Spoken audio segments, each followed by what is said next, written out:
Hi అండి అందరికీ. కరివేపాకుతో మీరు ఎప్పుడైనా చికెన్ చేశారా? చేయకపోతే ఇలా ఒకసారి చేసి చూడండి, బాగుంటుంది. కావాల్సిన పదార్థాలు ఇవి నోట్ చేసుకోండి. ముందుగా స్టవ్ ఆన్ చేసి ప్యాన్ పెట్టుకొని ప్యాన్ వేడైన తర్వాత బ్లాక్ పెప్పర్, 2 ఇలాచి, 2 లవంగాలు, కొంచెం దాల్చిన చెక్క దూరగా వేయించుకోవాలి. ఇప్పుడు అదే ప్యాన్లో కరివేపాకు వేసి కొంచెం క్రిస్ప్ అయ్యేంత వరకు స్లో ఫ్లేమ్లో వేయిస్తూ ఉండాలి. కరివేపాకు క్రిస్ప్ అయిన తర్వాత ముందుగా వేయించుకున్న గరం మసాలాలు అండ్ కరివేపాకు మిక్సీ జార్లో వేసి ఒక ఫైన్ పౌడర్ చేసుకోవాలి. ఈ మసాలా పౌడర్ లాగా రావాలంటే ముందుగానే కరివేపాకు కడిగి ఆరబెట్టి ఉండాలి, లేకపోతే ముద్దయిపోతుంది.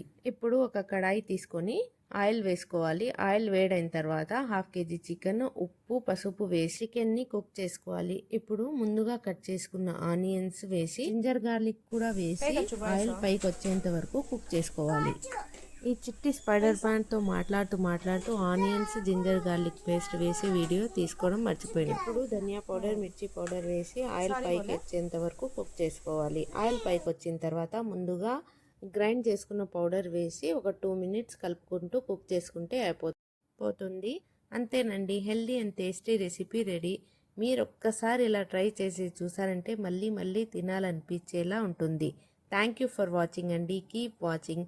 మీకు నా వీడియో నచ్చినట్టయితే please like, share and subscribe.